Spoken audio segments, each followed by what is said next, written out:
السلام علیکم ورحمۃ اللہ وبرکاتہ۔ الحمد للہ وکفا وسلام علی حبیبہ المصطفى اما بعد فاعوذ باللہ من الشیطان الرجیم بسم اللہ الرحمن الرحیم لن تنالوا البر حتى تنفقوا مما تحبون وما تنفقوا من شيء فإن الله به علیم۔ صدق اللہ مولانا العظیم۔ بارگاہ رسالت معاب صلی اللہ علیہ وسلم میں درود پاک کا ہدیہ پیش کریں۔ اللہم صلی علی سیدنا و مولانا محمد معدن الجود والکرم وآلہ واصحابہ الکرام وابنہ الکریم وبارک وسلم صلاة دائمة سرمدا ابدا۔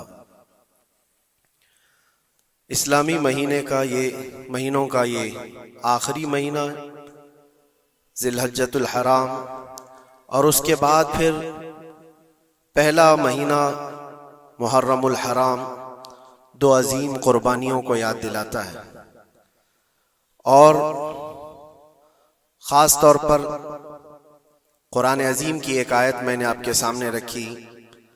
اللہ تعالیٰ فرماتا ہے لن تنالوا البر حتى تنفقوا مما تحبون، تم اس وقت تک بھلائی کو اور کامیابی کو نہیں حاصل کر سکتے جب تک اپنی پسندیدہ چیز اللہ کی بارگاہ میں خرچ نہ کر دو۔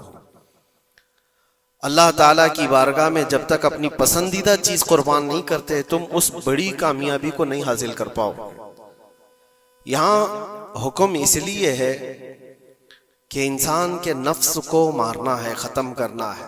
عام طور پر ہم اپنی پسندیدہ چیزوں پر قبضہ کر کے بیٹھتے ہیں، ان کے ساتھ دل لگائے ہوتے ہیں۔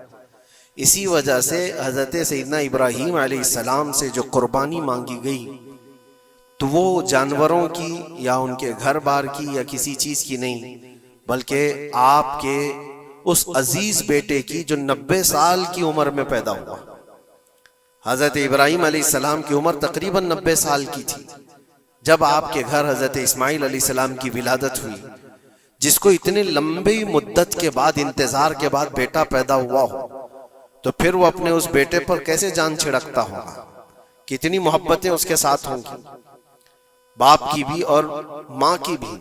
اور وہ بچہ جب جوانی کی طرف بڑھ رہا ہو اور اس وقت اللہ تعالیٰ کا حکم تھا کہ اس بیٹے کو ہماری بارگاہ میں قربان کرو، تو یہ عزیز چیز، پسندیدہ چیز اللہ کی بارگاہ میں قربان کرنا، اور وہ نبی تھے اس لیے ان کے اعتبار سے ان کو حکم ہوا۔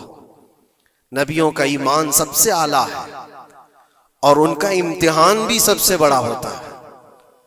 عام لوگوں کو یہ حکم نہیں دیا گیا کہ تم اپنے بیٹوں کی اور بیٹیوں کی قربانی کرو۔ وہ نبی تھے اور وہ کر گزرے، انہوں نے ذرا برابر بھی ہچکچایا نہیں، بلکہ جب اپنے بیٹے حضرت اسماعیل علیہ السلام سے کہا انی ارا فی المنام انی اذبحک، مجھے خواب میں یہ بتایا گیا ہے کہ تمہیں ذبح کر دیا جائے، میں ذبح کرتے ہوئے تم کو دیکھ رہا ہوں، تو اسماعیل علیہ السلام نے نہیں کہا ابا اس چھوٹی عمر میں مجھے کہاں مار ڈالو گے، بلکہ جواب میں یوں کہا فانظر ماذا ترى، اے والد گرامی آپ کو جس بات کا حکم دیا گیا ہے آپ اس پر عمل کر جائیے، میں حاضر ہوں۔ فانظر ماذا ترى، جو کچھ آپ نے دیکھا ہے اس پر عمل کیجیے، اور پھر یہ بھی کہا انشاءاللہ آپ مجھے صبر کرنے والا پائیں گے۔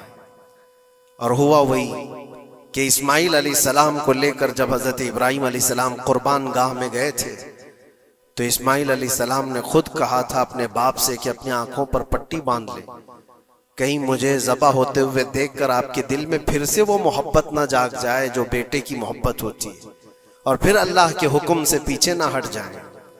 ابراہیم علیہ السلام نے آنکھوں پر پٹی باندھ لی کہ اللہ کے حکم میں کوئی خلل نہ پیدا ہو۔